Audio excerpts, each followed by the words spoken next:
Jian is a hero who defeated the Demon King in another world. Apparently, he was summoned by the goddess to save her decaying world. As he completed the mission he was summoned for, she is ready to send him back to his original world. The crazy part is that during the 20 years he spent in that realm, not a second passed in his home dimension. This means that it will return exactly to the moment it was summoned. However, once he returns to his original world, he will lose all memories of those 20 years. But don't think that the goddess is a curmudgeon who will send you back without adequately rewarding you for your deeds. She grants him a shard of divine power, though she's pretty vague about what that actually means. The only thing she says is a bunch of mystical jargon. Without giving almost any explanation, she finally pushes him back to his original world. As Jian doesn't remember anything about his adventures, he wakes up thinking it's just another ordinary day. He picks up his cell phone and sees a flood of messages from his manager. It looks like our guy is in trouble, so he skips breakfast and runs through the streets like his life depends on it. Soon he faces the wrath of his furious manager, who is irritated by the delay. Jian can't do much other than put his head down and take the scolding. Either way,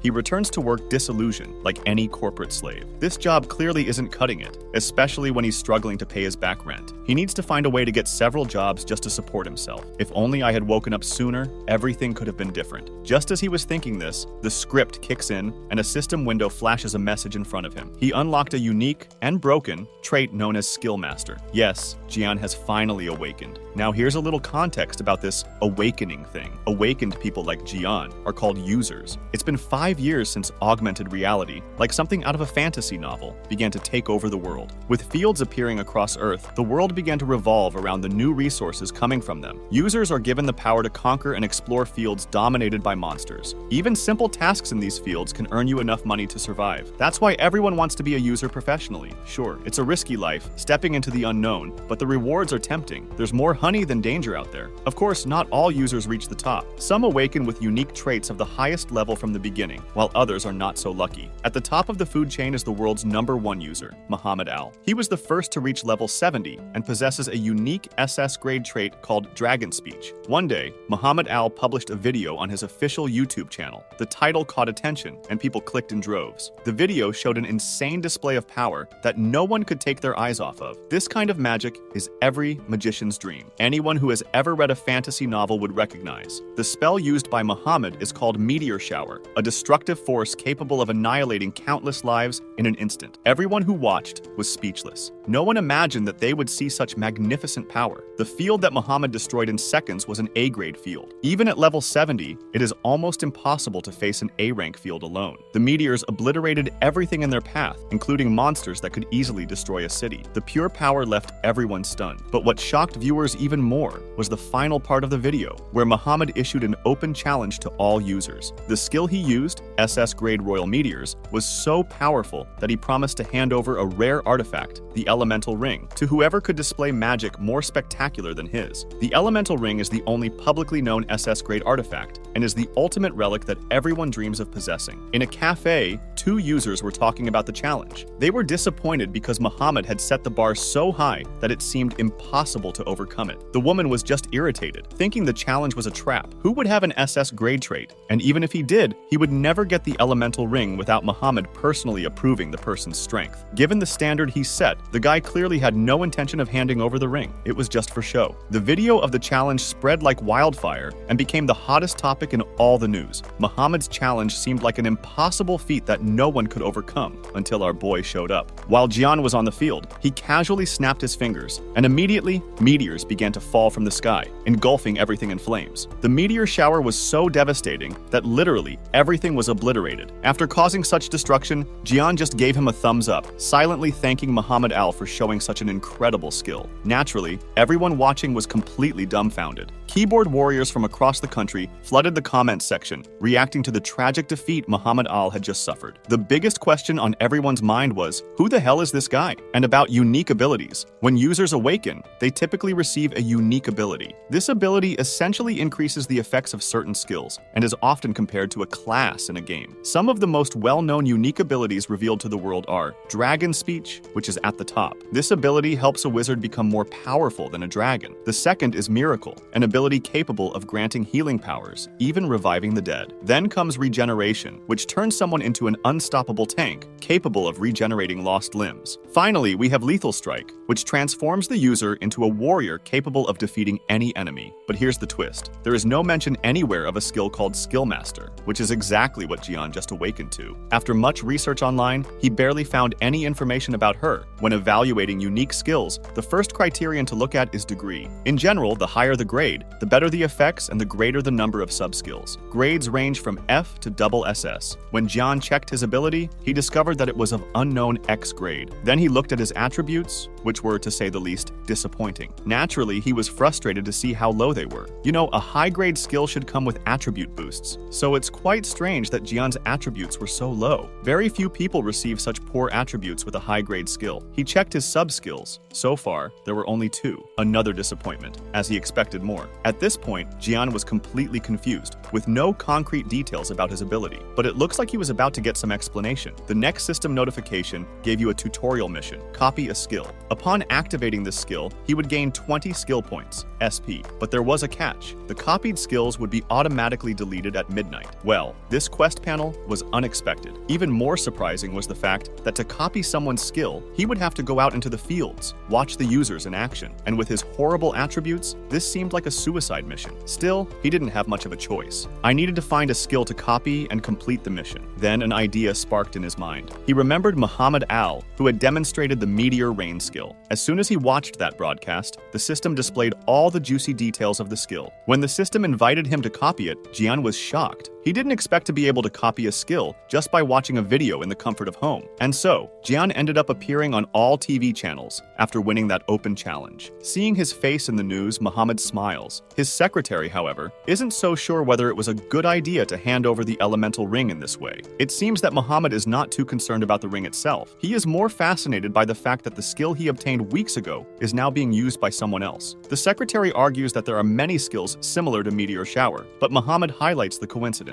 Not only does the skill the boy acquired have an SS grade, but it also has exactly the same name. She remains skeptical, saying it has not yet been verified whether it is actually SS grade. It could all be a well-done act. Her words do not convince Muhammad. He's pretty sure this skill is at least SS grade, with a unique skill as a bonus. So he suggests that she hand over a business card along with the ring, explaining that he wants to be cautious and won't deliver it in person. He also expresses his desire to be friends with Jian in the future and wants this message to be delivered with the ring. A while later, we see our crazy guy watching his own broadcast on loop as if it were a new religion. The video is going viral, and it's natural for the guy to start freaking out. He's practically drunk on his own fame. While he's enjoying his moment of glory, a little girl at the counter is clearly wanting attention, but the guy is so disconnected that he doesn't even notice. Eventually, her father loses his temper. The man is visibly irritated when he sees this cashier relaxing at work. After serving customers, Jian drops into his chair and lets out a long, defeated sigh. It seems like he didn't gain anything after completing the challenge, let alone an SS grade item. Days ago, he was a nobody, invisible, useless, incapable of doing anything. But since awakening his ability, he started to believe in himself a little. If only he could get enough money to live well forever, maybe until he becomes as strong as Muhammad Al and is adored by the masses. You're still daydreaming when a notification brings you back to reality. It's a comment coming directly from Muhammad Al underneath your video. The legend himself has just promised to deliver the reward he deserves for winning the challenge. The internet simply collapses. The big boss has finally spoken, and everyone is freaking out. Even Jian can't believe it. Cut to the next scene. The guy is sitting, stiff as a board, alongside a secretary who came to deliver the promised gift. She still takes him home in a luxury car, as if it were something completely normal. The guy still has the same expression as before. Back in his room, Julian stares at the ring. He still doesn't know if this is a dream or a glitch in the system. So the system, in a very practical way, displays the statuses of the elemental ring, and they are insane. Every attribute is absurd. Level S of loot box, something out of this world. That's when Jian finally comes back to reality. Now is not the time to gawk. This ring gives him a real chance to start training for real. Hunting in the fields is the only way to level up attributes to level 1. But there's a problem. He doesn't even have money to buy decent armor. Of course, the viral video brought in a lot of revenue, but he couldn't get any of it. Not without verifying his identity, and he definitely doesn't want to do that. So he sits down, strains his brain, and finds an opening. Instead of risking his life inside a camp, he will set up a tent outside and offer emergency healing services. After all, healing makes money. Just by treating people at the entrance to a field, you can can earn hundreds of thousands of won. Even smug hunters who speak ill of healers wouldn't dare enter a field without one nearby. Jian copied a C-grade healing skill, strong enough to heal fractures, amputations, and even F-grade negative statuses. He can earn 200,000 won for fractures, 500,000 for amputations, and 700,000 for status conditions. Not bad for a day at work. The next morning, Jian sets up camp outside the D-rank marshy field near Seoul Grand Park. He didn't choose a weak spot on purpose. It's just that all the best spots had already been taken. With no customers in sight, he scrolls through his phone, thinking maybe he'll bring something fun next time to help ease his boredom. At least there, he won't be crushed by monsters. After all, it's a safe zone, or at least he thinks he is. Suddenly, a guy appears running at high speed, carrying a seriously injured woman. The man is scary. He looks like a storm in human form. Jian is paralyzed. He even forgets to breathe. The man growls, ordering him to start healing in a bossy tone, but Jian doesn't like that tone at all. Remember those insufferable customers at the convenience store, the ones who thought they owned the place. And even though this healing ability isn't even originally his, it's grade C with good options. No chance of spending it on some random person who doesn't even know how to ask nicely. Jian was about to burst when the man offered a wad of 200,000 won on the spot. Jian immediately switches to customer service mode, with respect turned on. Soon after, regret hits when he sees the woman's arm torn off and feels his stomach turn. The man positions the limb and demands it begin healing. Jian forces himself to look. The wound is so horrible that it seems as if the air itself is being withdrawn. He's not even sure if his C-grade cure will do the trick, but there's no way to know without trying. Then he activates the light of recovery. After serving customers, Jian is lying at home, lying on the bed with his soul half empty. Despite earning good money, he had to use his healing ability 3 times, which left him completely exhausted. Without the elemental ring, it would have been impossible. What worries him most is how that group got so badly screwed. The only possible conclusion is that the fields are dangerous as hell, and he'd better stay away. Still, he is grateful. This job is 1,000 times better than rotting behind a counter, dealing with cheap Karens who think that spending 1,000 won gives them the right to scream. Now, with this new service, perhaps he will even be able to retire his entire lineage and relax until the end of the world. As you already have enough money to support yourself for a while, it's time to focus on gaining SP and finally leveling up. Suddenly, a tutorial mission appears telling him that he needs to increase the level of the sub-talent called passive income. Passive income is one of the main methods of gaining SP, which is essential for growing your main skill, Skillmaster. He also realizes that increasing the passive income sub-talent level should be a priority. Now, Jian finally understands why sub-talents also have levels. It turns out that you can further explore their potential by evolving them with SP. 100 SP is needed to evolve passive income. The passive income skill gives him 10 SP every 24 hours. It's funny that if he spends the 100 SP to evolve the skill, he gets 100 SP back as a mission reward. Basically, it's a win-win. Additionally, he will unlock a new sub-talent when the mission is completed. Now it is obvious that he needs to evolve the passive income sub-talent. After checking the total SP you have, you realize that you will need to wait another 3 days to gather enough SP to complete the mission. During these 3 days, he decides to use the time to try out new combinations of copied skills. Just to make everything even better, room service arrives with all the delicious food he ordered. With the full table in front of him, he starts devouring everything while watching other users with unique traits. It's especially focused on skills of S-grade, or higher, the kind that currently only exist in Legends. While copying these rare abilities is exciting, the sad truth is that they disappear as soon as the clock strikes midnight. To solve this problem, he needs to record all these videos on his cell phone so he can watch them whenever he wants. He still can't get over the moment when Muhammad Al appeared like an angel out of nowhere, displaying his SS grade skill, which Jian then copied. However, he still needs to figure out how to maintain these copied skills for a longer period of time. Perhaps there is a chance to keep all these skills for himself if he improves his Skillmaster trait enough. He then decides to organize all the videos into a playlist, prioritizing which ones to use later and which ones to use now. He makes a point of adding body strengthening strokes. Another ability is teleportation, which looks really cool. The list goes on and he adds everything he considers essential. Sometime later, after marathoning the videos, he also cleans up all the food. He is literally stuffed, with his belly looking like a helium balloon ready to burst at any moment. He is happy, as he has already secured his future by registering as a healer with the Users Association. With all these skills in hand, your value as a user will only skyrocket. He can't wait for the day when all the powerful babes throw themselves at his feet. The next day, while he is sitting on the outskirts of the fields, that injured goddess from a few days ago comes to him to thank him. She is fully healed, displaying the full extent of her abilities, but it seems like this idiot doesn't even recognize her. When she asks if he really doesn't remember her. The crazy man coldly responds that he doesn't, as if he had never seen her in his life. After all, this goddess is too beautiful for someone like him. She then reminds him that a few days ago, her brother brought her there, and he was the one who cured her. Now that she mentions it, Jian's memory finally comes back, and he remembers that she was the damsel in distress with the broken hand. He actually thought she was the guy's girlfriend, since he spent so much money on her, but she's actually his sister. Moving on, the woman is happy that he finally remembers her, which makes it easier to express her gratitude. If it weren't for him, she would have been packed up a long time ago. She then asks if he is part of a group, to which Jian replies no, for obvious reasons. She asks one more question, wanting to know if he is in a guild. Once again, Jian's answer is the same. Therefore, she invites him to join her group, as she is in need of a temporary healer. Jian is surprised by the unexpected invitation. As he is not yet in good enough shape to return to the fields, he decides to refuse the offer. But the way this goddess is showing her feminine side, this loser pervert can't resist his impulses and accepts the proposal right away. Before the conversation can continue, they are both interrupted by the piercing scream of an injured man. His companion drags him out of the fields, and he needs immediate healing. Jian ignores the girl and takes action, treating the injured person immediately. In a short time, he returns the man to his original form, earning a good amount of money as a reward. But there is still the promise he made to the girl to join his group. Since he is already accumulating enough money, he doesn't feel the need to join her, especially since his level is too low to walk the fields. So he turns down the offer once again, a little uncomfortable. The girl still tries to convince him, saying that they have an S-grade tank and an S-grade mage for support. She's confident they can carry him along just fine. Jian just packs his things and leaves, still refusing the proposal. The reason for the rejection is simple. He saw with his own eyes her leaving a degraded field, practically dead, not long ago. So no matter what, he's going to want the same fate. Of course he doesn't say it out loud. He knows this is a unique opportunity to be recruited by a hottie like her, but it seems that destiny is not on his side, and he has to refuse even though he doesn't want to. There are only tears and money left behind as he runs away. The only thought in his mind is to collect money and SP as quickly as possible to become a golden spoon mage. Enjoying his new life of luxury, Jian discovers that he has gained 10 SP points thanks to the passive income effect. Investing these points in improving the same skill, he spends 100 SP to unlock an advanced version of passive income. Now he will gain 50 SP for free without having to move a finger. Now that's living well. With that resolved, he gives the reward for the mission he completed, another 100 SP points, and grants him the ability to inherit the unique trait of any ability he copies. Now is a good time to talk about the specific features of this world, as they represent a player's tendency to use an ability. Typically, players or users can use skills after acquiring them from skill books. This is a hard and fast rule for everyone, but the potency of each skill varies depending on the user's talent. For example, if an ordinary person doesn't have any innate characteristics, their fireball will be weak compared to someone who has an affinity for flames. Because of this, mastering multiple skills is considered useless, as without the player's original talents, the skill is extremely weak. The only difference was the skill he copied from Muhammad in the video, but that was because the system wanted to show him how everything worked. Now, with his new grant ability, any ability he copies will also inherit the original player's traits. This means that the copied skill will perform the same as the real one. However, he still doesn't understand what the word random actually implies in all this, so he wants to test a few things to make sure how his powers work in detail. For now, he thinks it's a good opportunity to get out of life as a freelance healer. Jian receives a tutorial quest to hunt monsters using the copied skill. This way, he can level up and improve better versions of the same skill. The quest requires him to defeat at least 20 monsters, which will earn him a total of 200 points. The timing of events is so perfect that our boy begins to wonder if some god is watching everything and responding to his every action. Anyway, since it's a hunting mission, he needs an appropriate skill. So he watches a video demonstrating a fire skill and wonders if he should steal it to practice. The guy is basically stealing Sasuke Uchiha's most spammable jutsu. Jian doesn't have high expectations and acts as if he's just trying it out for fun. Activating his copy ability, he acquires an E-rank fireball. It's a very simple ability with an equally simple cost. Just as the system said, it also acquired the ignition characteristic as a byproduct, allowing access to a stronger effect. Yes, at this point he really thinks he's being watched, because he's practically getting everything for free. Anyway, our boy enters the sheep farm, where the entrance to the field is. He observes the dimensional rift and wonders if that is the division between the field and reality. Jian decides to go all out and buys equipment just in case. Entering the countryside, he welcomes his new life as a hunter rather than a mediocre healer. Meanwhile, Jian ends up becoming popular on the forum as the fire psychopath who massacres low-level mobs. They saw him going crazy and killing monsters by himself. Then a bunch of greedy profiteers players tried to recruit him into their guilds. Our boy acts indifferently, remembering that he once turned down an offer from a high-level S-rank villain, which is hilarious, remembering that he ran away with a look of pure depression on his face. Furthermore, he doesn't even remember laughing while hunting the monsters, which is funny because during the fight, the guy starts laughing like a villain, executing his enemies. Jian suddenly remembers this and thinks that excitement has clearly overcome him. Defeating the monsters gives him the SP points he needed, as well as reducing the cost of using the copy skill. This is great because Jian was looking for something that would help him continue hunting at less cost. While browsing the community forum, he finds a post about a raid against the Obsidian Bear boss. From the comments, everyone is shocked by the fact that the fire psychopath defeated the Obsidian Bear without any equipment and still being a low level. At the same time,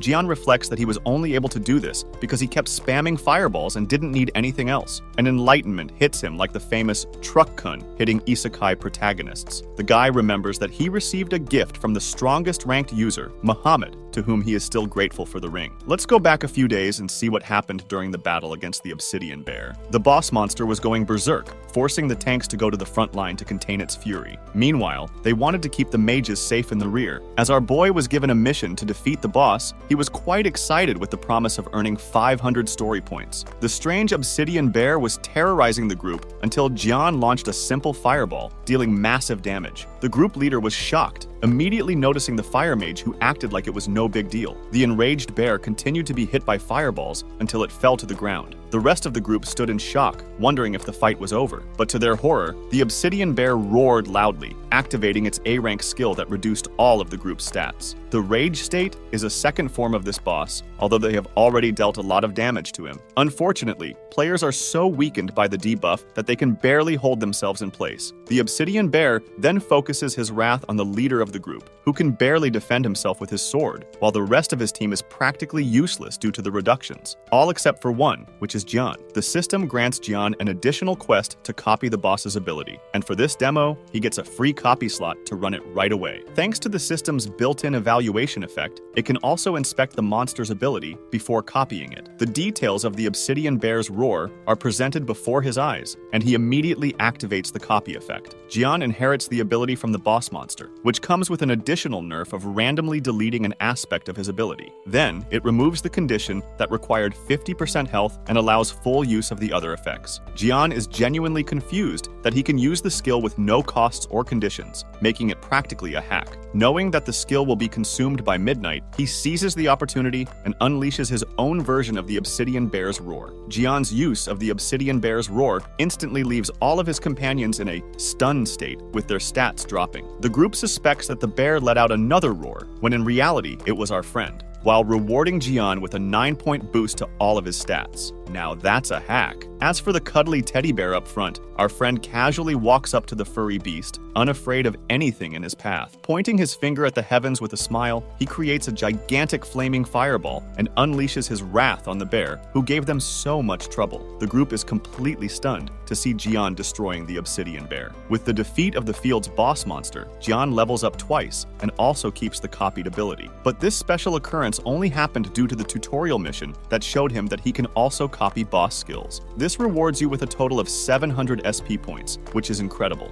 As one can imagine, Jian is living life with his new powers. Shortly after the creature's defeat, his group roars in celebration and sings how he looks so cool, taking care of the boss monster all by himself. The scene reminds our hero of the moment he killed the Demon Lord in the Foreign Kingdom. The system absorbs the Obsidian Bear's soul and also increases Jian's stats. The soul part is something new to Jian, as he had only heard about it until now. Let's discuss this in detail. Boss monsters are usually 10 levels above the level of a regular field, meaning that if someone tries to use a higher level player to kill the boss for them, the field recognizes this and immediately makes the corpse disappear. With the corpse gone, you cannot obtain valuable items. Now, the real reason why players love hunting boss monsters basically comes down to one simple fact. They want an item to drop from the boss, which happens in our case when one of the guys discovers that the Obsidian Bear dropped an item. Item drops make players' efforts worthwhile, and the corpse of the boss they defeated is also sold for a good price. But beyond that, our friend is getting excited about the fact that his strength stat has been increased. The best part about participating in a raid is that upon completion of the raid and defeating the boss, each of them receives a permanent stat boost. Jian's group is completely in love with him for completing the raid so easily. They explicitly state that he was responsible for their victory. The raid leader mentions that he expected the group to suffer many injuries soon after the Obsidian Bear went berserk, but it is thanks to Jian's efforts that they won't have to worry about that. Interacting with the status window, the party leader inspects the boss item that was dropped. While it is valuable, it has an activation condition that requires the player to be at least 30% health, which also means you will be on your last breath by the time it comes in handy. Finally, the raid leader states that the items that drop will be distributed according to the judgment of the Players Association. However, an ugly guy wants to buy the boss's item on the spot and is willing to hand over 90% of the value in cash. Party members begin to mutter about the opportunists who only magically appear whenever a boss item drops. Their only goal is to collect special items, which is why they are infamously called boss item hunters. But in this case, since they are offering a fair price, it doesn't seem like a bad thing. However, John is a little skeptical. He doesn't understand what these guys are trying to do. Finally, one of the security guards opens the box to reveal the amount of money, confirming that they can process the payment immediately. The mere sight of shiny money turns our friend into a gold prospector who suddenly no longer cares about their intentions. The scene cuts to Jian, sitting in the same mediocre field as usual. The guy is really suffering from despair, because not even becoming a millionaire with 10 million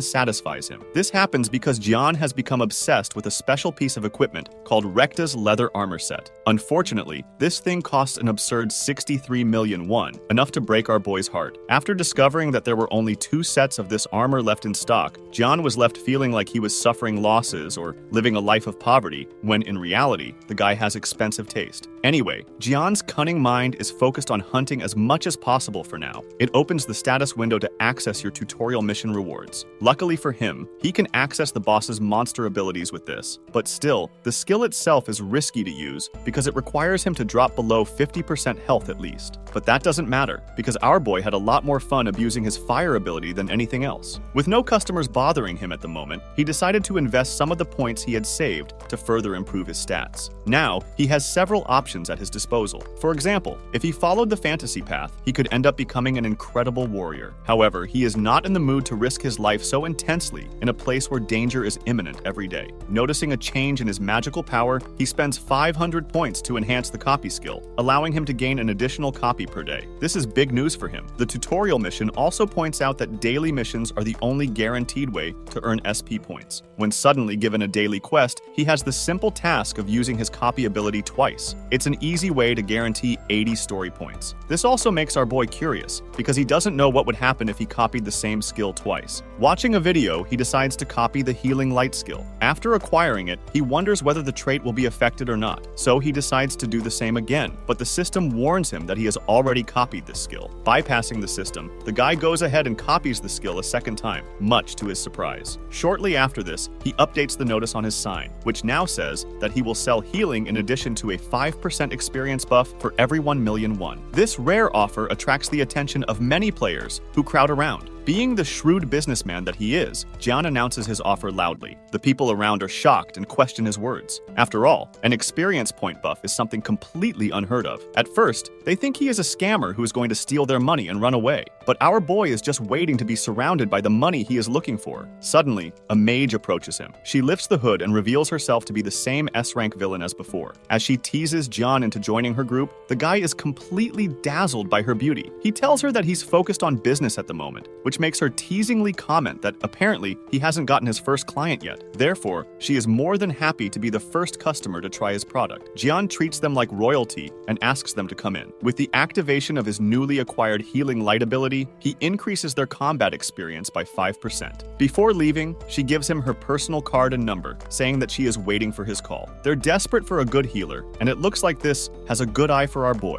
given how obsessive she is. Most importantly, she does you a huge favor by confirming to everyone about the legitimacy of your services. This makes a flood of customers rush to get the same service. Jian is literally feeling rich, with people paying him in banknotes. While that happens, her brother is a little frustrated that she's so obsessed with a guy who doesn't even have equipment. The mage reminds her beloved brother that their group will be unstoppable after this. They're both already good at playing their own roles, so all they need now is a trustworthy healer. And then comes the fact that this guy can do experience buffs too. That's a huge prize if they can sign him. Still, her brother has objections since they are dealing with a newbie, but she thinks that's just the best aspect of noticing him so early. At present, not many people in the world know Jian's talents, so it will be better for them to catch him as soon as possible. Once inside the dungeon, the S-rank mage unleashes her firestorm attack, knocking down a group of lizard warriors. She continues her conversation from before and has a feeling that someone like Jian has a bright future ahead of him as a warrior. With the millions acquired from his successful sale, Jian finally purchased his armor, and he's rocking that look. At the same time, it is in the vibe of seeking passive income rather than direct income. So he plays with the system screen and finds that he can easily acquire 50 to 200 points daily in standard time. This means that even if he doesn't do anything, his SP points will accumulate every day. Our boy is in the middle of calculating the cost of the SP skill needed for skill copying, level 3, until a bomb drops on him, and he realizes it's going to cost a whopping 4,000 points to reach the next level. The good news is that daily missions give a lot of these points, which means that with a set rate of 200 points per day, he'll have to wait about 49 days to get what he wants. But for now, he is more interested in increasing his stats, as that takes priority. So Junyan Jian thinks it would be good to go for another field battle. He also puts on his hoodie and remembers that he is publicly known as a healer. Now, he will play the role of his hidden identity as a wizard and continue using it. The scene cuts to the field battle, but unfortunately, the location is in muddy terrain, ruining our boy's look. The open field known as Gorum Bay specializes in nullifying attackers and tanks. Junyan Jian wonders if the testing ground is mainly aimed at awakened beginners. Of course, with the addition of a field cap, he's here fighting to collect the souls of bad bosses. Remembering the warning he read from one of the online community members, he thinks that everything will be fine because nothing happened during the Obsidian Bear invasion either. So what could go wrong, right? All our boy wants is to go home. But from the looks of these freaks casually talking to each other, every nerve in his body is getting irritated. One of the guys approaches to ask if he's really a guy or not. All this because he invented his name to participate in the invasion. It also makes him wonder what happened to the feminine side. It turns out that the girls are being seduced by a blonde guy who clearly doesn't know the right time and place for these things. At this point, Junyan Jian really regrets not having analyzed his companions better before participating in this rubbish invasion. The blonde guy casually says that everyone should start the briefing session. But at this moment, seeing him meddling in all the girls' lives, Junyan Jian wouldn't be surprised if this guy was dating the entire group. Anyway, the blonde clown expresses that their strategy is simple and needs no further explanation, but he will go through this one more time. The boss of this camp is called Swamp Crab and has the characteristic of getting faster every time he is stunned by a player debuff. This eliminates the mage's debuff effects, as it will only make the battle more difficult, as the boss monster will become stronger. The crab also has some self-applied debuffs, such as being injured or bleeding, which means he will get faster over time the more wounds he has. The goal is to dismantle the damn thing without actually causing too many injuries, because after a certain number of injuries, the boss displays a special effect. This alerts our boy, until the knight returns to being the same flirt as before, showing how he has already defeated 8 boss monsters like that. So, this should be a piece of cake too. Anyway, Jian assesses the situation and wonders if the crab's ability to gain stats from debuffs is a special ability of his. This is important information, because it basically means that a debuff will be considered a buff, so this skill could be useful for him. At the same time, he's seriously irritated by the dating scene going on and wonders whether or not the dead weights on his team will be useful. The fight on the field begins, as the blonde warrior cuts and tears the creatures. You might be wondering at this point, they're really good, but the hilarious part is that they're here showing off by killing small clams and acting like it's some great feat. The group is behaving as if they are defeating hordes of monsters, when in reality, it's just a few clams that could fit in their hands. Even Junyan Jian is questioning his own sanity for being part of this group that thinks it's doing so much after basically defeating level 1 creatures. The blonde clown's confidence goes down the drain when thorny tentacles emerge from the ground, causing the guy to retreat instantly. Even though they were so confident in protecting their group and showing off before, since this stage's boss monster only appears after a set number of creatures have been defeated, they are trying to kill as many beasts as possible. Then, they take down the centipede-like creatures with a hail of arrows. Jian hasn't done anything so far and is kind of happy to see that they are doing well. The players there already have strong skills for an F-class camp, so he is is waiting for the main boss monster to appear soon. Well, maybe I spoke too soon, because one of the swamp crab's mouth-like claws emerges from the ground and swallowed a monster whole. The group realizes that the real attack is about to begin with the appearance of the tidal crab, which appears much larger than some expected. Since the boss monster is known to have limited movement, they are instructed to attack it in a linear fashion rather than going sideways. Meanwhile, our boy is quite surprised, observing the details of the crab's real ability. He found a true treasure with a unique ability like this. Anyway, soon after appearing on the field, the boss monster exerts its terror and scares the life out of these cowards. It's funny how the crab is able to change direction and adjust its movement, something different from the group's expectations. Furthermore, from the looks of it, John judges that his special ability is a permanent passive that increases stats as more buffs or debuffs are applied. Again, this makes our boy very excited that he will be able to use it for himself. As for the blonde clown, the guy should be the group's main tank, but he's back there, abstaining from the battle. Judging from his words earlier, Gian realizes that if they continue attacking physically, they will get themselves into trouble due to the self-imposed bleeding debuff. The group's long-range archers are trying to keep the crab at bay, while our boy wonders what their strategy actually is. Even the crab is questioning what these idiots are doing, because clearly, none of the attacks are working. The attack process seems tedious and slow, and thanks to the creature's dense shell, they are unable to penetrate or harm the monster with arrows from afar. Seeing that the situation demands his presence, the blonde clown acts as if he were the hero who came to save the day, when he clearly should have intervened much earlier. The guy then casually asks one of the girls for a buff, but that's not even the worst part. The worst part is that it's not even a true buff. They are just playing a role game to boost his morale. If I were Gian, I would probably let the crab kill them all there. Anyway, our boy waits for the end of this embarrassing scene and understands that they will need a powerful attack to defeat the monster once and for all. To his astonishment, the blonde clown displays a special power that he could not have predicted from such a carefree guy. Apparently, it's called Radiant Power, and it's a double S-rank skill that applies various buffs to the target. Its duration also increases depending on the target's personal rank.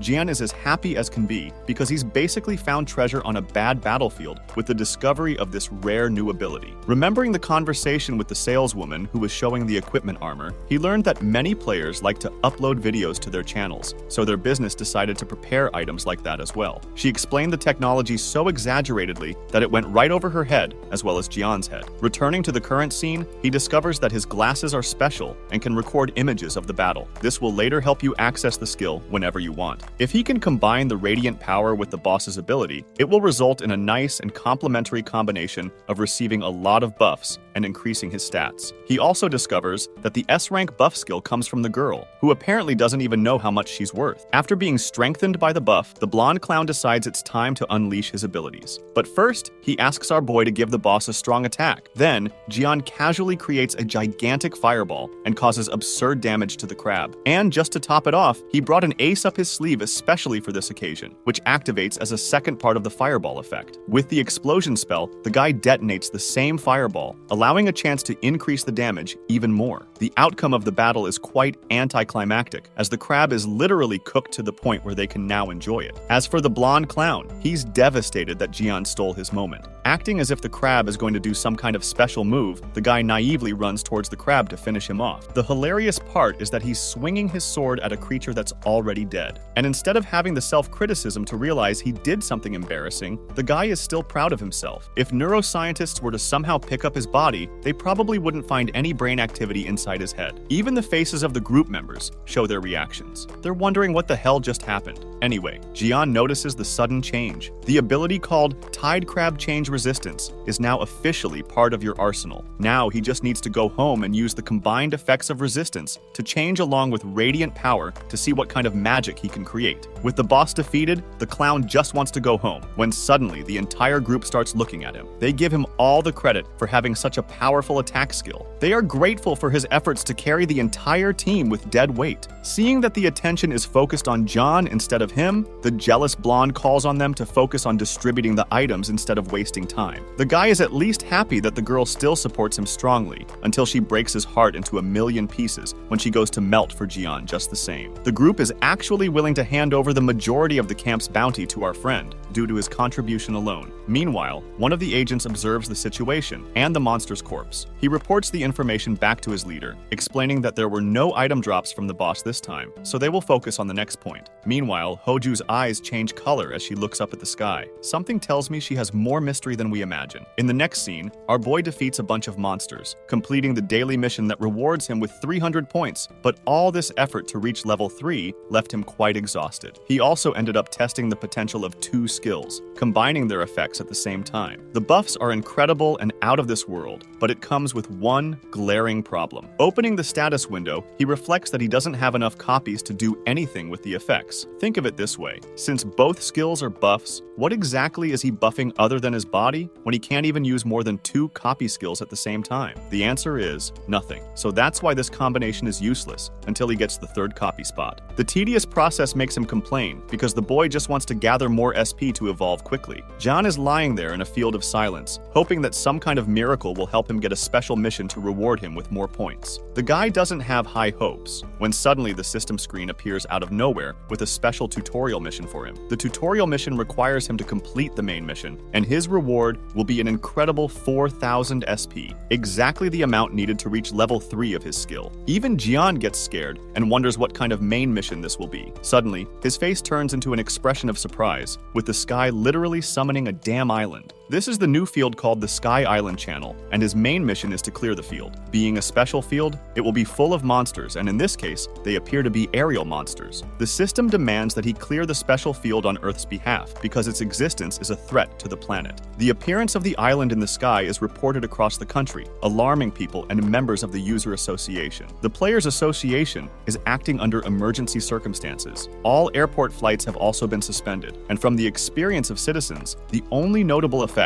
is that they cannot get enough sunlight. Regarding the international situation, more special camps began to emerge all over the world. For example, Japan's special field is also unique, a landmass the size of half a country formed next to Tokyo. But in their case, it's not a sky island, which makes Koreans think they're doing much worse, having to deal with the lack of sunlight as well. Meanwhile, our boy realizes that Japan's special camp is even worse. It is level B, and creatures above level 70 are destroying Tokyo and causing destruction. This means that even a monster is comparable to an S-class warrior. Suddenly, it's actually the Koreans who are having it easy. At least they aren't being destroyed by high-level monsters. As the existence of special camps poses a great threat to humanity and the Earth, the association requested official support from the government to invade the problematic camps as quickly as possible. A strategy is underway to neutralize Sky Island, and all players who participate in the invasion will be rewarded with an incredible bounty for their efforts in clearing the field. Jian seems calm and realizes that things have taken a worse turn than he expected. While playing with the system, he tries to look for a loophole that might give him more SP without doing anything. The guy thinks he's in some kind of gambling game. When analyzing the details of the quest, he realizes that at the end of the main quest, he will have enough SP to improve all of his attributes by 1 level. This motivates him even more to help clean up the special field. The team member finally returns to show the artifact he asked for. John opens the box and evaluates the statuses with his system evaluation effect. The cursed ring and bracelet don't appear to be special. They give an additional 100 mana, but with the disadvantage of decreasing strength and agility. They balance things out basically. If Jian picks up the set, he will get about 400 additional mana, which will be a great help to him. Even if his other attributes decrease a bit, he thinks playing with magic is the safest bet, so he's cool with it. At the same time, it makes you wonder if you should buy some mid-range armor on top of that. Then he asks the price. And what he knows is that you casually say it will cost 400 million. The price is so high, but our boy chooses to act calm and professional, leaving as if he didn't just have a heart attack when he saw the price. Anyway, let's skip to the part where Jian and the other players are waiting at the entrance. Plus, he wasn't having fun with the glasses he bought, so he spent a little more to buy a body camera, which makes him wonder why he didn't go for the body camera from the beginning. As always, it's a good idea to check community reviews to see if there are any warnings. So, he takes a look at the forum and learns various information from the commenters. It turns out that the monsters on the field are much more powerful than some of the players expected, causing them to be casually eliminated. It's so concerning, in fact, that forum administrators posted an official warning melee warriors to stay away from the battle. Since the monsters are flying, they can't do anything, and since it's an island in the sky, players are also having difficulty getting adequate oxygen. All of these comments only signal bad news for our boy, who realizes that maybe they're dealing with a D-class camp instead of an F-class one. Anyway, he doesn't care and thinks these cowards are probably overreacting, as always, until suddenly he's pulled into the entrance and teleported to the island. The change of terrain is really impressive and really cool, even to our boy's eyes. He also notices that the monsters don't seem to be hyper-aggressive, or at least that's what he thought, because shortly after he hears a loud scream coming from the air, making him turn turn, and look. The aerial monster has caught one of the players, who is crying desperately in fear. The guy isn't having a good day because the monster literally drops him from a considerable height, killing him immediately. Several of these griffin-like monsters start flying around him, but our boy dares them to try. He's ready to fry them with his fireball ability, and even get some fried chicken on top. But to his surprise, the monsters didn't even pay attention to him, and instead focused on a nearby tank. Also, the tank in this case is the bad girl and her brother, who Jian recognizes immediately. The monsters start to descend and attack their shield, but thanks to the shield barrier, they are safe from every attack. This gives the S-Class mage the opportunity to cultivate her Firestorm ability, which she releases from a specific part of the shield, engulfing each of the birds with her flames and knocking them all down. Our boy is quite impressed upon witnessing the insane damage caused by her skill, as he didn't expect these two to be so strong. The bad girl is actually a little disappointed and unimpressed with the experience so far. As her brother reminds her not to let her guard down, Jian weighs her options. He already acquired the Fireball ability by copying it, which makes him wonder if he should be greedy enough to copy Firestorm as well. The mean girl shouts back to her brother, expressing that the presence of a healer could have prevented the serious injuries she suffered that time.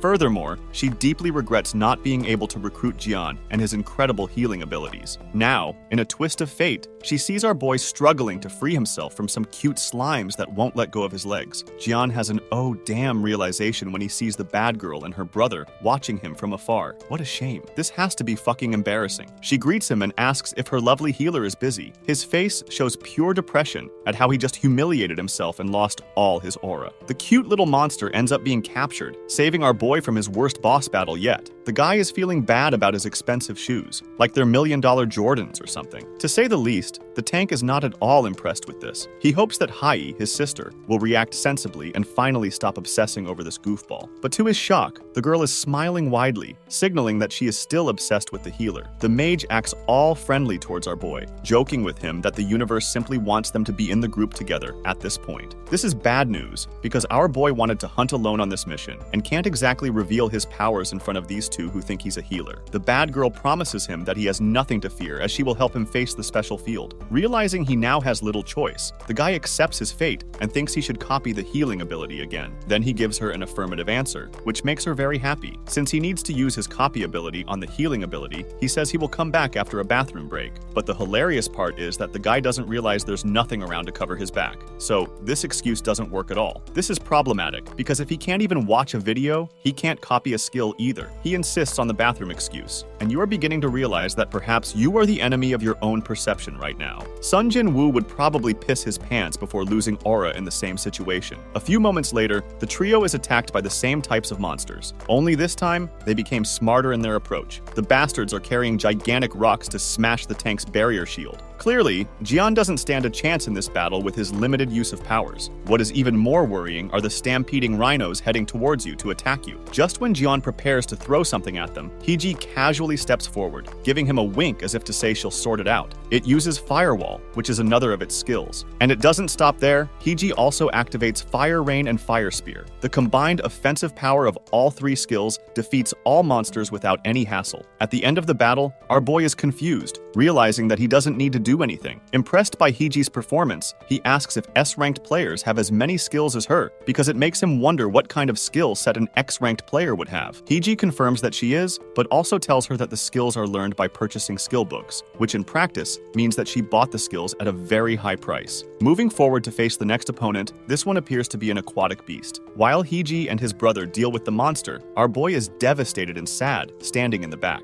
Bored as ever, Jian decides to activate his version of the fireball, which is incredibly large, even larger than normal size. He is shocked by the unusual scale of the attack itself. As for Hiji, she is after him because that fireball was even stronger than the one she used. It turns out that Jian forgot to test his overload skill, which increases damage by a whopping 20% in exchange for mana consumption. The guy tries to hide it, saying it's just a defensive skill he learned as a healer, but the girl doesn't buy into the excuse and asks directly how much mana he has. As an expert manipulator, the guy says it's a reasonable amount, when in fact it's much more than the average healer. Thanks to his mana reserve, he can use the same fireball at least 13 more times, which gives you an idea of the size of his reserves. However, he doesn't want to be too aggressive since his role is to be the healer. Either way, Hiji's brother isn't happy at all. The other players also begin to suspect our boy's abilities, which means he has to stay on the defensive and only use his abilities when necessary. Speaking of which, another group is killing the cute slime monsters. Mole Cut Guy wants them to keep focusing on the flying monsters instead. Your friend gets a little annoyed that they're busy dealing with these weak little slimes instead of facing the real threat, so they tell him to go fight a big monster and die a proud player. The system announces that the number of monsters killed on the island has reached a specific requirement to summon the boss finally, so players are hoping to finish everything quickly and close the special field. Or at least that's what they thought, because the guy they're going to fight is a giant called the Lord of Sky Island. The group members are shocked to see an angelic entity descending from the sky, appearing as the most sacred existence. But don't let his appearance fool you, because this guy is insanely strong. He activates Sword of the Heavens, an attack that summons a sword for every monster killed on the island, increases damage by 1% for each sword, and also allows other effects while he is on the island. This unbalanced ability is problematic because it is an area-based attack, unleashing a barrage of swords upon players. This reminds me of Gilgamesh's ability from the Fate franchise. Either way, Hiji's brother struggles to defend himself against hundreds of swords that fiercely pierce the barrier's shield. At least he's protected, because the other players are going through hell against swords. Even the tank is at its limit. It turns out that even if you block the sword, you receive a debuff that lowers all of your stats. The debuff lasts 10 minutes, which is too long for their situation. Meanwhile, John heals little by little and focuses his attention on the level 59 boss monster. Almost all of his skills are at level A or higher, and his base stats are also very powerful. Apparently, Jian's expression already says that he has some strategy in mind. But the strategy is kind of funny, because the guy literally says that they should get away as quickly as possible while they still can. The scene cuts to the commenters on the forum, who are trashing the boss monster for being so incredibly strong. Apparently, he took down 1,000 players by himself. The same Sky Island has become a cemetery, and everyone thinks that there is no hope for anyone with this boss out there. The boss monster reappears after a certain time, and unlike last time, one of its wings turned black. But this only applies to your appearance. The uncontrolled swords continue to fall on the players, like last time, like rain. While it literally rains swords, they now also face a second debuff, stealing their energy.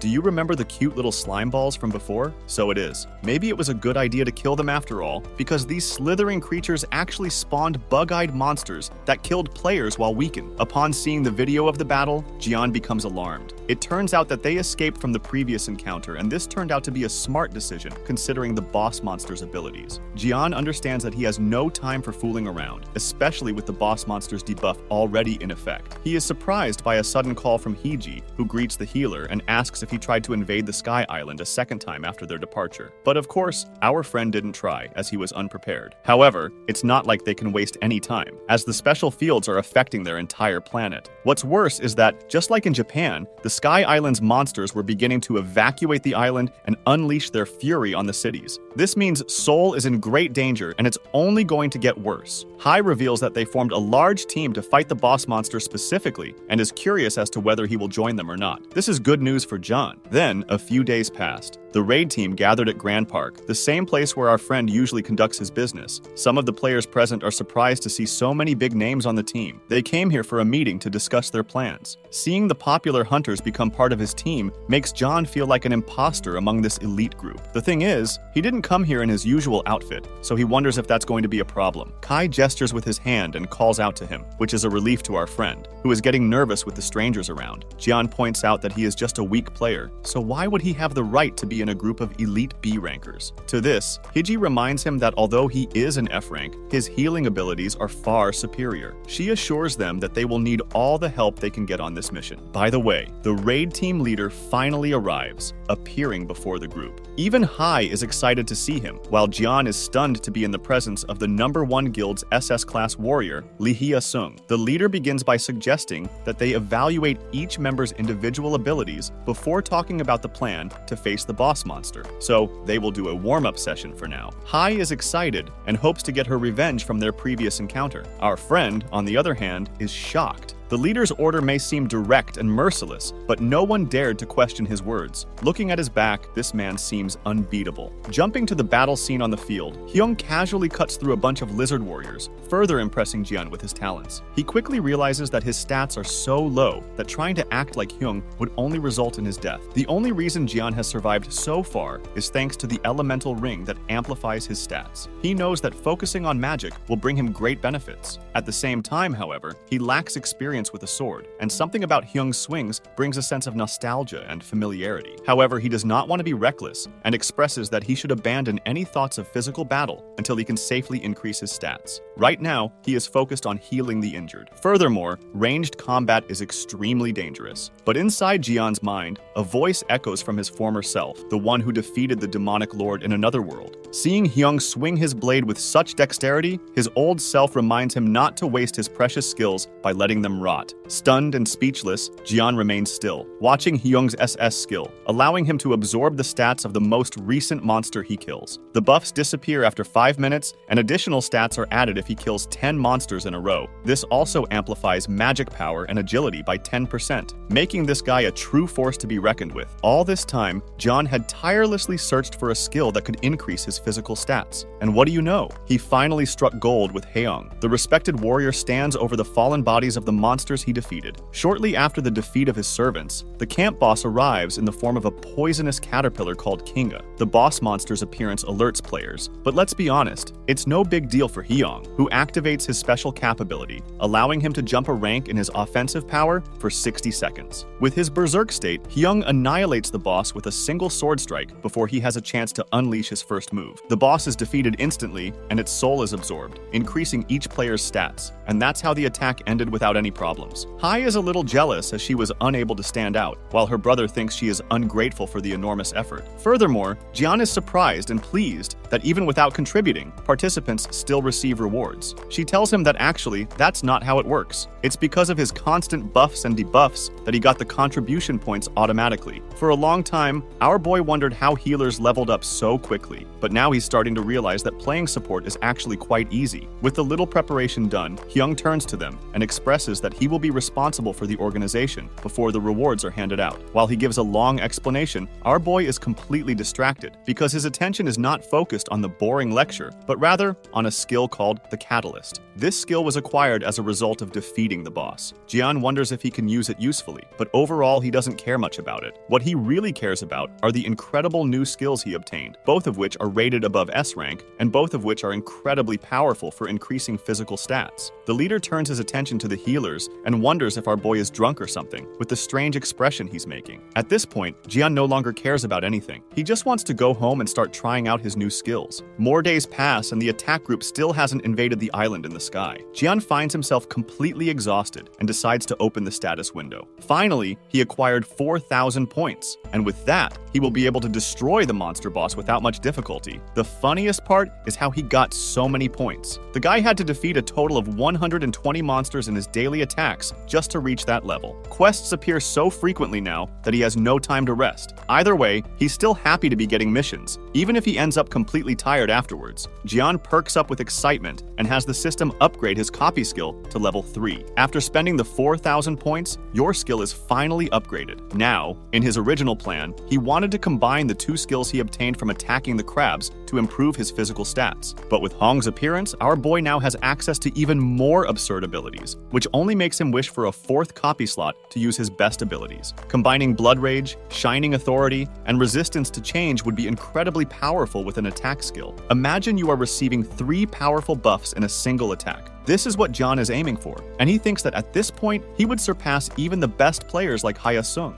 While it would have been nice to have 4 slots, he will have to make do with the 3 available slots for now. So he will copy Fireball, Brilliant Authority, and finally Resistance to Change for the coming attack. In the next scene, Jian faces a monster with a devilish smile on his face. He knows this bastard is going to be incinerated to pieces with his new buffs. His massacre on the field was enough to attract the attention of commentators on the forum. He became famous for being known as the Psycho psychopath who defeats everyone with a single fireball hit. One of Jian's recorded videos shows how he managed to trick a camp leader, luring him away from the main group. And just as the gigantic serpent was about to bite him, he launched his giant fireball, causing insane damage with a single explosion. His mysterious identity is now a big topic for people on the forum, not to mention his impressive speed, to the point where people wonder if he is really a wizard. Focusing his attention on the snake, Jian saves a couple of players by throwing his fireball and continues running for his life when the snake chases him. But the same thing happens again. One fireball is enough to defeat anything in its path. Players marvel at his approach of lowering the boss's health with continuous damage. In the next scene, we visit the #1 player in the world, Muhammad, who has about an hour and a half to spare. Muhammad finds himself content reviewing the same video of the mysterious player defeating the mountain serpent. His assistant asks if he's worried about the infamous psychopath. Muhammad agrees, and he seems to be completely convinced that this guy is, in fact, John himself. It hasn't been long since our boy received the guy's elemental ring, and the most important thing is that this ring shouldn't have any impact on his stamina, so his recent achievements are based on other skills. Watching him fight, Muhammad thinks he is seeing a professional on the battlefield, someone with long combat experience. The funny part is that while he is admiring our boy, Jian is scared to death of the mountain snake, even though he looks calm in the eyes of others. Expressing his interest in the Raider Guild, Muhammad asks for information about them. Your informant explains that many sightings of them have been recorded recently. Upon hearing this, Muhammad gives her the task to keep a close eye on both Jian and the Raider Guild, because it is obvious that the world will notice him more in time. And Muhammad definitely doesn't want the Raider Guild to mess with the guy he considers his friend. Speaking of the Raider Guild, their leader is watching the same video of Jian defeating the mountain snake under his psychopath identity. This means that the Raider Guild is also closely watching his activities, so he needs to be careful. Yu Yan checks social media updates and is immediately irritated when he comes across a specific video. He bites his teeth, clearly irritated, because he was the one who did all the hard work. And yet, whoever uploaded the video is the one who is making the money, without making any effort. The worst part is that there isn't even a single frame in which his face appears, which only increases his frustration and makes him start to question whether he has any right to his own image at this point. It was then that an idea suddenly appeared, like a bolt of lightning. Why not upload the video himself? Without wasting time, he picks up his cell phone thinking about recording the material, with a clear plan in mind. This time, he plans to monetize the channel and earn the money himself. He even thinks of a perfect clickbait title to attract views. Jian starts daydreaming about how the channel hacking video could blow up and flood him with views. He even considers creating a new account just for this, thinking it would be better if people didn't associate him with the infamous psychopath persona he continues to carry. He imagines becoming rich overnight with the money from the ads, seeing himself receiving the gold button just for posting a single video. With a cocky smile, he enjoys the fantasy of luxury long before it becomes real, but soon returns to the harsh reality before him. Now he wonders how the hell he's going to get materials in this total darkness when he can barely see where he's stepping. At that moment, a B-rank daily quest window appears, offering you a list of tasks in exchange for a buff and a random item box. Until now, Jian had only received E or F rank missions, so seeing a mission of this category takes him completely by surprise, and he starts to regret coming here at night, especially after spending the whole day sleeping like a bum just because he caught a silly snake. He begins to consider finishing the mission before his abilities reset at midnight, not wanting to miss the chance. While deep in thought, he sees a blue crystal sphere on the ground and quickly picks it up,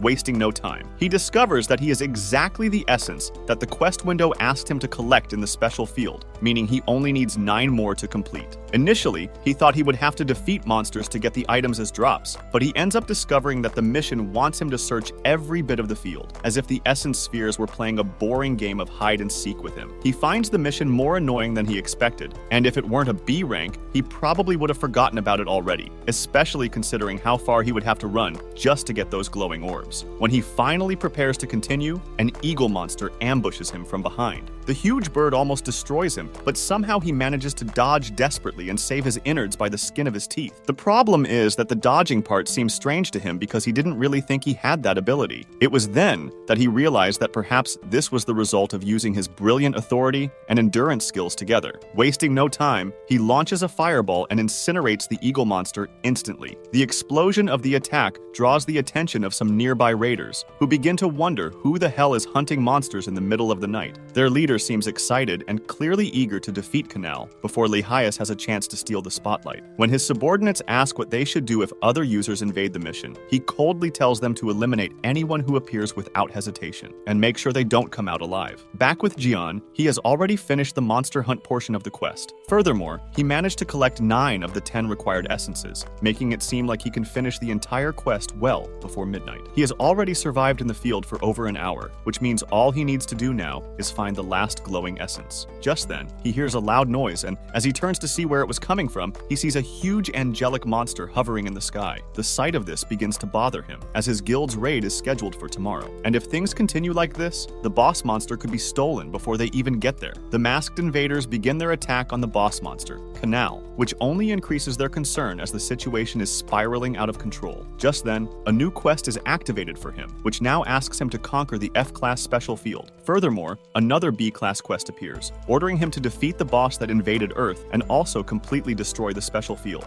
Jian ponders the details of both missions, trying to understand what exactly the word conquer means. Since there are no extra details explaining what he actually needs to do, he wonders if the mission wants him to capture the monster alone. Seeing this as an extra opportunity, he decides he doesn't need to overthink it and just sits back, planning to enjoy the chaos from a safe distance. At that moment, the masked group manages to bring the angelic monster with wings to the ground and soon announces that this is their chance to finish off the beast and get the reward. Meanwhile, Jian remains sitting comfortably on the grass with a relaxed expression, enjoying the action like a late-night movie, and discovers that the monster fell because his health dropped below 50%, which now prevents him from flying. Additionally, this moment also signals the start of the third phase of the boss fight, where Canal begins to power up with a massive buff. A sudden gust of wind blows, and our boy covers his eyes with dust. At that moment, his gaze falls on the last essence he was looking for. He jumps to catch it, singing a melody and thinking how easy it was to find it. When he catches it, the masked jesters are knocked down near him. The fallen quickly get up and notice our boy on the ground. They approach him, asking who he is, then assume he is one of their comrades and encourage him to get up quickly, saying they will need him for the wizards. Jian stands up with a mask in his hand, wondering who these suspicious guys are and deciding to go with them for now. As he walks with them, our boy silently thanks the guy whose mask he picked up. Upon joining the party, Jian's quest system issues an alert, informing him that the quest has been completed and the B-class quest buff has been applied to him. While a user locks swords with the boss and keeps him away from the others, someone silently bombards him from a distance with intense blue flames. All the invaders begin to wonder who could be behind such wild magical power. While our boy feels extremely uncomfortable dealing massive damage from afar and getting all the loot without putting himself at real risk, he's left trying to figure out what to do with the mission's buff, which is absurdly strong, as doing too little can make people suspicious. But if he goes all out, it will put him squarely in the spotlight. Still, he can't deny how much fun he's having destroying the much talked about boss monster with his broken, superpowered stats. Although it doesn't take long for the group to notice once they get too excited. At that moment, the boss fires one of his abilities, summoning reinforced monsters to the island. As the boss chants the summoning spell, griffins and rhinos suddenly appear, forcing the invaders to divide their forces and deal with the chaos. A group of outsiders, unaware of what is going on, accidentally stumble upon the scene and begin to wonder why a raid is happening before the announced time, which deeply angers the masked men who are running everything. When one of the outsiders dares to question them, the masked leader doesn't hesitate for a second before mercilessly cutting the man down. Knowing that things will quickly spiral out of control if their operation is exposed to Hyung, he yells at his henchmen to erase all the outsiders in the place by any means necessary, which completely shocks our hero as he didn't expect these lunatics to go so far as to kill. Seeing the invaders going crazy against the innocent group, Jian realizes that running for his life might be the smartest plan. Just then, Hyung and his team swoop in to save the day, and our boy immediately realizes he's in trouble. The raid leader laughs in Hyasong's face, mocking how his makeshift team can't do anything, and calling him out, accusing him of destroying their attack like he was a hero. But the man responds calmly, saying that it's pretty stupid to think he can get away with killing people, let alone robbing a boss. With a smile that screams madness, he tells the psychopath that no one will even remember their names, then dives into the group of raiders as if they were barely worth noticing. One of the guys walks past our hero, casually telling him to move, before starting to plan how to get out of this mess. Soon after, the boss begins attacking everyone in sight, and the raiders decide that the best chance to deal the finishing blow is